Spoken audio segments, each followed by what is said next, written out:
On the 7th of January 2022, Abel Tesfaye, globally known as The Weeknd, released his fifth studio album, Don FM.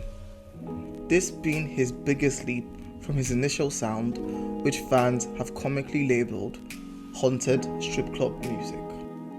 It was met with a lot of critical acclaim, and even though technically this album is far from an R&B album, it was nominated for the Billboard Music Awards for Top R&B Album.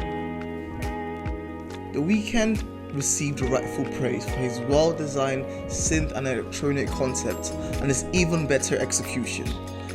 Fan reception of his prior project After Hours was more positive in general, but the core fan base that has multiplied and vastly expanded since his debut, which was over 10 years ago by the way, did not mind the change in sound that this concept brought, and if anything, showed that change in style and character was not out of the ordinary and expected from Abel.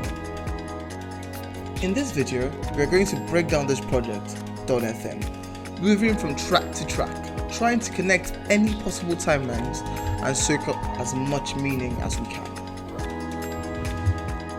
The album opener does exactly what The Weeknd and the production team intended. It mimics the concept of the dawn in a very psychedelic, calming way. The sounds of birds signifies a new beginning, and his whole aura is that of wonder and an openness to possibilities and experiences. The Weeknd's lyrics on this track signifies a willingness to embark on this journey, but also doubt and uncertainty. Jim Carrey's voice acts as a guide from here henceforth as we navigate this psychedelic radio concept in the form of a radio show host. He is there to hold our hand as we walk towards the light at the end of the tunnel. This is the track where I realized the drastic change in sound that this new abstraction has brought to this project.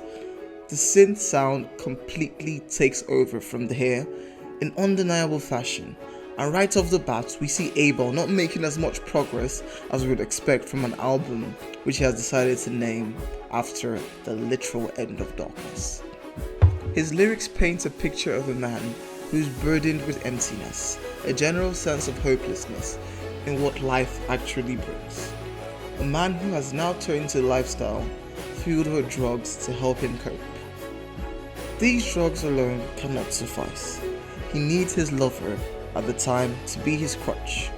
The lyrics do not denote anything about any deeper feelings for this lover, above the physical bond of touch. But he trusts her. Maybe because, due to his former failed attempts to love, trust is more than enough to go on now. He tells her to burn his body if he passes away in his sleep, most likely the rambles of a person under the influence. There's a music video to this, but honestly I couldn't make anything of it. If you could tell me what the music video means to you in the comments, that would be very helpful. Here, The Weeknd is completely honest with a woman he's trying to seduce, or at least honest with us about his slight frustration and his inability to woo this woman. The Weeknd is also clearly not in love with this woman. Yes, he's ready to go to the moon and back for her, but he never genuinely expresses love for her in this song and never offers it to her in any form. This is one of my favorite tracks in the album. The upbeat instrumentals are the general dance vibes, but with a touch of melancholic desperation in Abel's voice puts it over the top for me.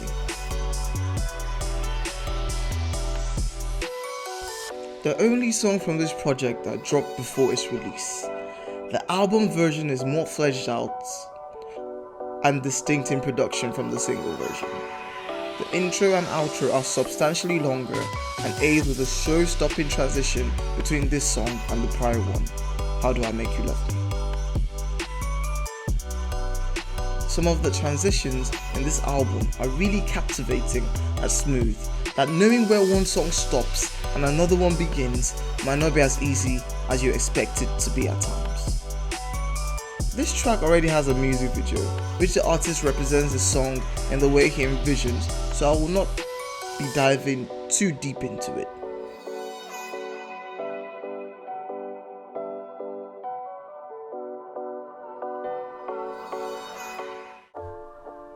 Sacrifice didn't make as much waves as I expected it to. It's just as groovy as Take My Breath, if not even groovier. At this point of the album, you should be well acclimated to this new sound, and the shock factor should have evaporated by now.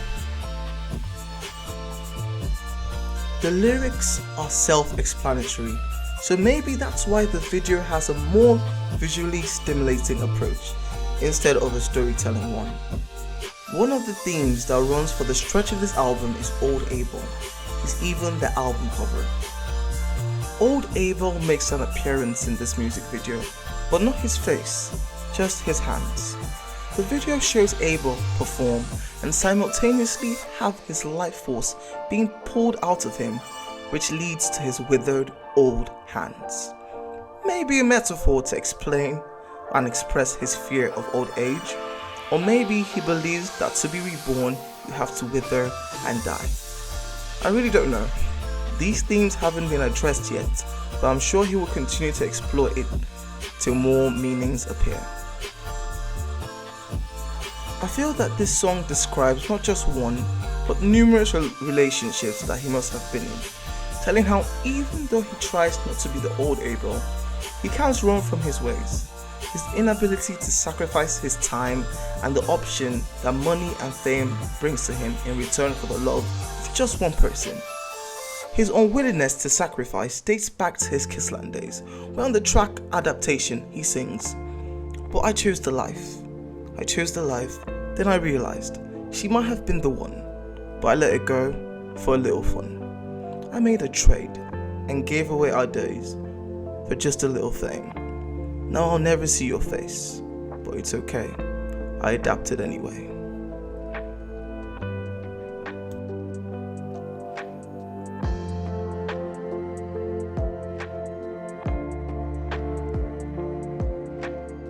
Quincy Jones was definitely a surprise to see when the track list was released. I honestly didn't know what to expect, but a monologue in an album from The Weeknd didn't come to mind at all at the time. In this track, multiple award-winning record producer Quincy Delight Jones tells us about some of the traumas of his childhood and how that unresolved trauma came to affect him in his adult life.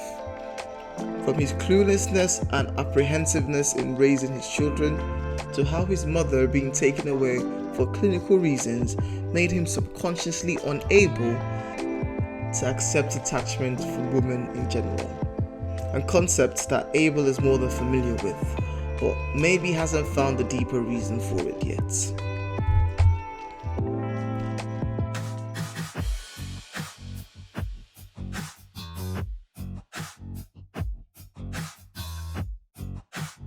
We could all agree that in this track, Abel channeled his inner Michael Jackson.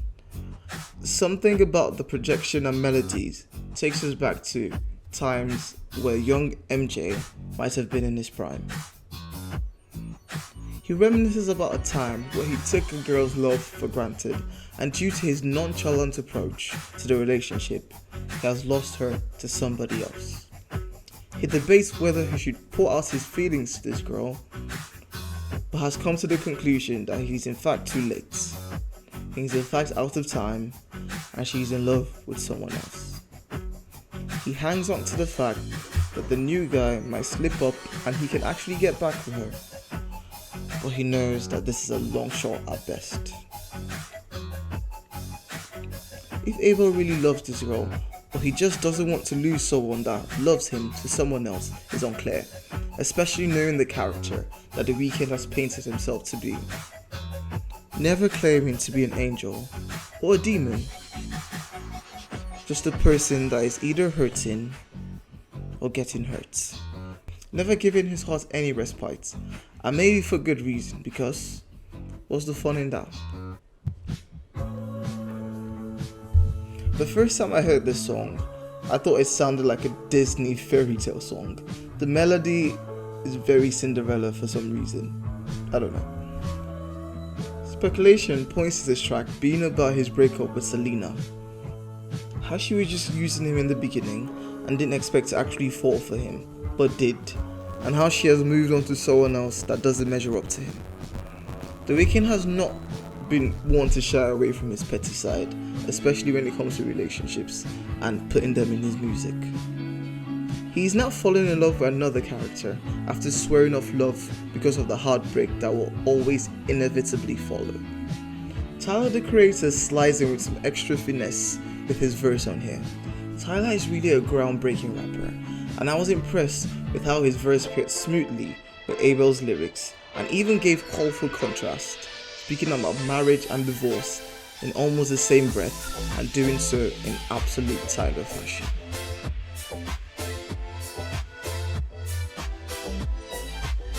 I don't want to be responsible for your hearts was the line that stood out to me the most on this track, on my first listen, and every time I listen to it actually.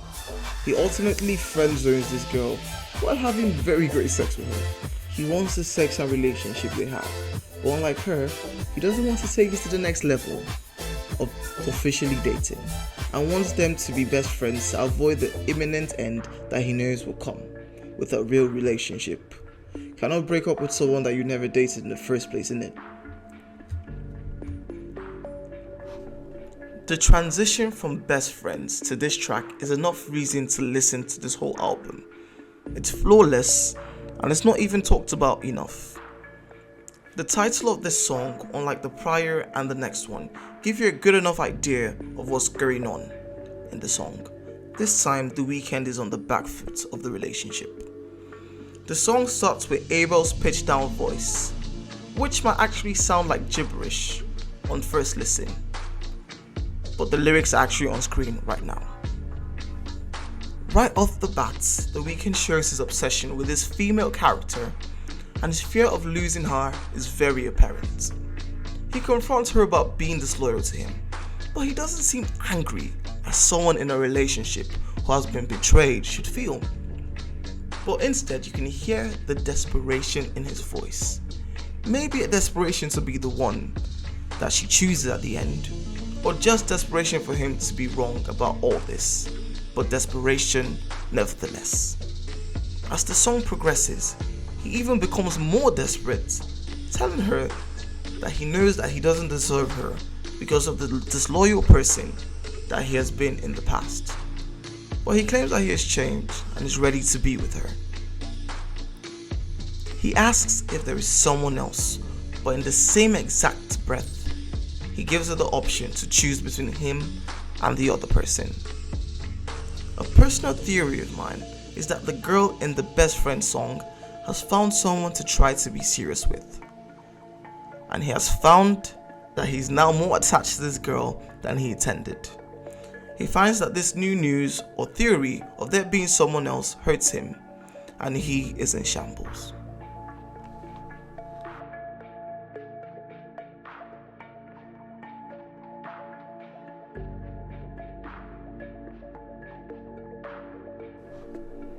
Is There Someone Else melts into starry eyes in a way that makes it seem like it's not even its own song, but a needed extension for the prior. This track tells a story that most people won't tell because of the shame that comes attached to it. He talks about a woman that used to exist only in his imagination when he was younger and not yet successful. Now he has managed to find this person in real life, but she is currently emotionally unavailable because she is healing from current heartbreak. He tells her that he wants to be there for her, knowing very well that she will just be using him to heal and get over her current distress, sort of like a rebound guy. At the end, he tells her that when she's done with him, she can discard of him, and even though this will basically pass her pain like a baton onto him, he says that he's fine with this outcome, because the cynic in him sees people for what they really are and not some fantasy that we expect them to be. In essence, he understands the process, the so-called passing of the baton of pain, and he accepts this. This paired with Is There Someone Else makes up my favorite track in this album. The way the two extend each other is something that I cannot get over. I know it's 2 tracks, but to me, it's just one. This serves as kind of an interlude before the final act of the album. It starts with a monologue from Abel, but before much can be made from this monologue, it morphs into something that can only be described as an infomercial, most likely mimicking radio experiences from the 80s.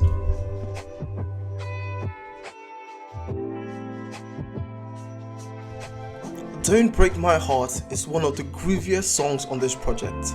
It is very reminiscent of old disco, but in a modern way. The synthesizers in the background are still very audible and distinct, but they take a backseat to the disco-like drums and pace of the song. The Weeknd is tired of heartbreak, and yet, as it seems to be the running theme of this project, he has fallen for someone yet again. He is fascinated by her, and believes that she returns this fascination too. In fact, he believes that she's so fascinated or in love with him that she will be willing to die for him. And even though he's sure that she's in love with him and he has nothing to worry about, still he pleads with her not to hurt him and not to break his heart. He threatens to take his own life because he doesn't know if he can take another heartbreak. A direct contrast to the last actual song, where he tells the last girl that she can break his heart, that he could take it since he has felt much worse in the past. You can see that even though he's so sure of the love this new character has for him, he still has enough doubt to plead for mercy. If you look back at this project, it's truly a purgatory, because there hasn't been a moment of happiness or romantic success. In the many pictures that have been painted, The Weeknd has been scrambling for love and unable to find it. In fact, this might be the second happiest song. Imagine, the one where he threatens to take his own life severally is the second happiest song in this project. The only song where he seems to be happy is the Cinderella-like Here We Go Again, where Tyler immediately shuts that down with his colorful verse. Here, Tyler aptly reminds our character in Purgatory that even though the feelings are strong and it seems like a fairy tale, it could all come crashing down. He briefly talks about breaking up with a girl that he used to love in the club, saying that he almost even died. Maybe that's the same girl from Take My Breath and Gasoline.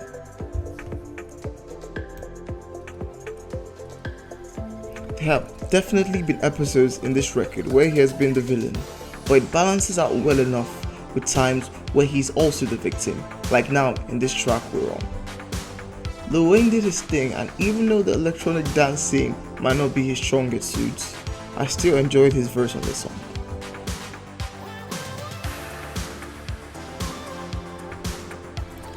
Less Than Zero. Here, he panders to his own insecurities, believing that all these women are already better off without him, and accept that no matter how he tries, he is set in his ways, and with this acceptance comes a little bit of peace. Not too much, but enough to genuinely face the dawn.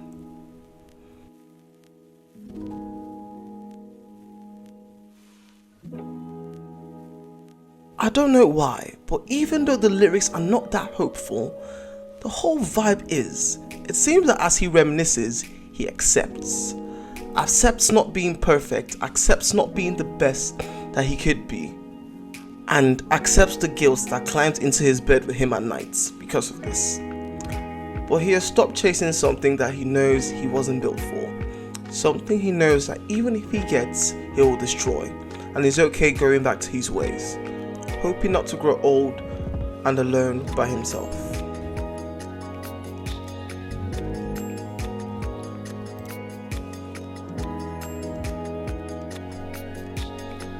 This is one of my best album closers ever.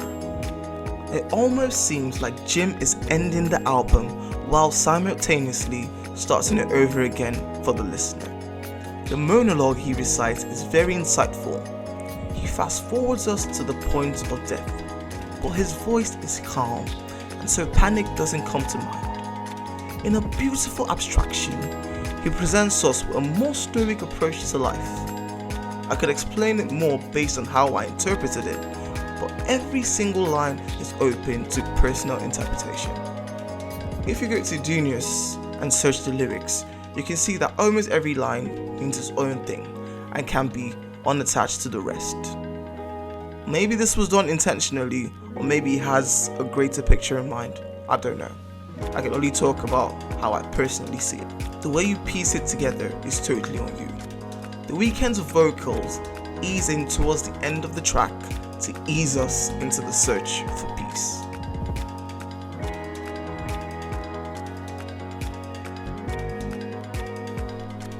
This album was supposed to be a kind of purgatory for the character that navigated through it, and I will say that he experienced his fair share of purging.